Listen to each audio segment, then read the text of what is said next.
Hey guys, welcome back to another video. Today we will be talking about this new poll out of the New York Times that really shows a stunning look at the 2024 race, an outlook that isn't being demonstrated in any other poll or indicated in any other poll truly.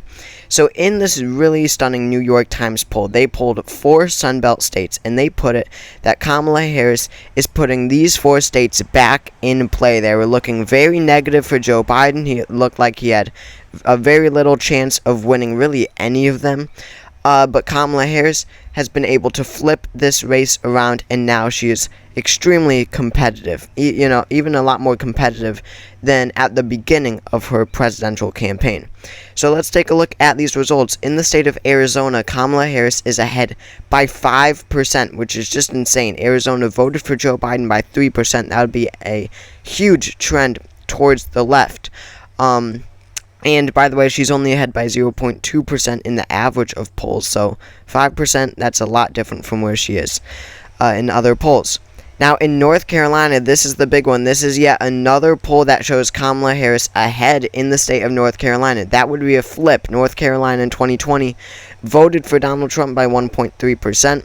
So North Carolina, she is winning by 2% in this poll. That is huge for her. In Nevada, she narrowly loses, as still most polls show in 2024. Most polls still have Nevada going to Donald Trump. Donald Trump is ahead by 1% in the state of Nevada. In Georgia, this is really surprising. Donald Trump is ahead by 4%. Now, Georgia, that would be a flip. Georgia voted for Biden by 0.2%. Nevada would also be a flip. They voted for Biden by 2.4% in the last election.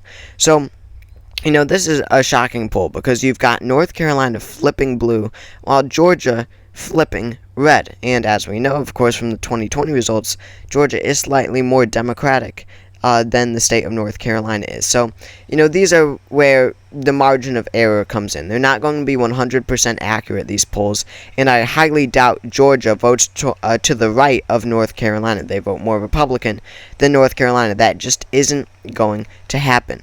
But still, this poll just demonstrates how Harris is back in the Sun Belt.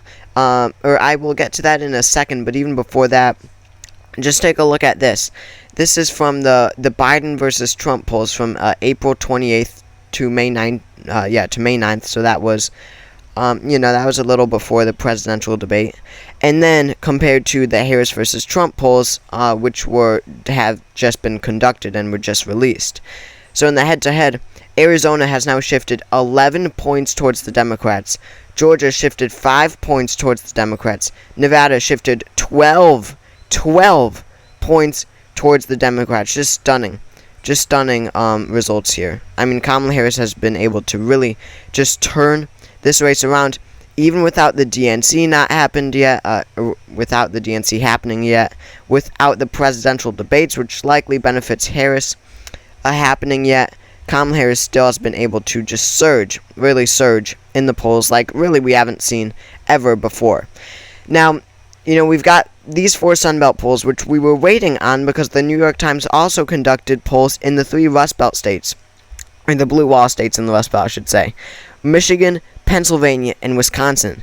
In all 3, Kamala Harris won. She won by 4% in each state, Michigan, Pennsylvania, and Wisconsin. It was 50-46. That was the same result in every single state. So she is winning in the Rust Belt states, Wisconsin, Michigan, and Pennsylvania. And I made a video on that because that gives her the election. We didn't even have poll results then from Nevada, Arizona, Georgia, and North Carolina. But still, Kamala Harris would have won the presidency because you have 270. If you win Wisconsin, Michigan, Pennsylvania, 270 is the minimum number of electoral votes required to win the presidency. But still, so that's already a victory. And then on top of that, for the cherry on top for Kamala Harris, she is carrying Arizona, 11 electoral votes there, and then flipping North Carolina, 16 more electoral votes. So Arizona puts her at 281. North Carolina puts her at 297. She doesn't even need Georgia and Nevada because she is almost matching Joe Biden's 2020 numbers. She's 9 electoral votes away from matching Biden's 2020 numbers, which were 306 to 232. She's at 297 to 241, narrowly below that 300 electoral vote mark. So It's not a hugely comfortable victory. It's certainly not a landslide, but it's not some razor-thin margin like most election analysis are predicting. I mean, Nate Silver has it basically a dead heat. Basically, everyone has a dead heat at this point in time when you look at all the polling and all that, but the New York Times clearly does not. They have Kamala Harris far ahead in their polling numbers. So, I mean, just truly stunning numbers. I mean, and if you even if you give Donald Trump North Carolina, he still wins the election. Even if you give Donald Trump Arizona, he wins the election. Or, I mean, the New York Times is indicating that Wisconsin is actually closer than the state of Arizona, which is interesting because the polling, the average of polling says the complete opposite. Harris is ahead by some 3.5% on average in Wisconsin and 0.2% on average in Arizona.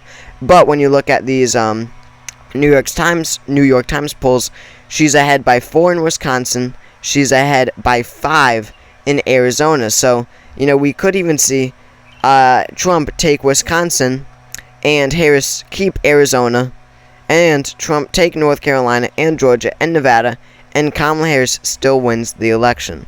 The point is, the path to victory is much wider for Kamala Harris than it is for Donald Trump. Because she is looking very good in the Rust Belt, particularly Michigan and Pennsylvania. Not just on polling, but when you look at past results, Michigan and Pennsylvania is very likely to fall under her column. Wisconsin is a bit more iffy in my opinion. It is the most Republican of these 3 blue wall states, Wisconsin, Michigan, Pennsylvania, but it is still likely to go to her, and that already gives her victory. So Donald Trump, even if Georgia and North Carolina are most likely going to fall under his column, what does that give him? That gives him 251 electoral votes. So he really has to expand his map. He has to look to Arizona. He has to look to Nevada. He has to look at one of these blue wall states, because even that doesn't give him victory. He has to look at probably Wisconsin, if not that, then Pennsylvania, to give him victory. But, still, Kamala Harris absolutely a favorite to win this election. New York Times polling has been very favorable to her, which is interesting because the New York Times polls showed the bleakest really outlook on the Joe Biden campaign. I mean, they gave him very little room to mess up. I mean, they just gave him such a low percentage, chance to win the election. It was going to be very difficult. They said he would lose Nevada by 12. They said he was going to lose Arizona some by 8. They said he was going to lose every battleground state. And I don't know if they ever polled states like Minnesota, Virginia, New Hampshire, Maine, these more bluer states. But I'm sure if they did, those would have been close races also. But point is, Harris completely turned around this race. New York Times polls once again indicate that she will win this election. I said that when the polls showed that, the New York Times polls showed that she would win in Wisconsin, Michigan, and Pennsylvania, because again, that's already 270 electoral votes. That's already victory. But New York Times says that she expands on that. She gets Arizona, she gets North Carolina to reach almost 300 electoral votes. So that's where things stand in the New York Times poll. So thank you all for watching this video.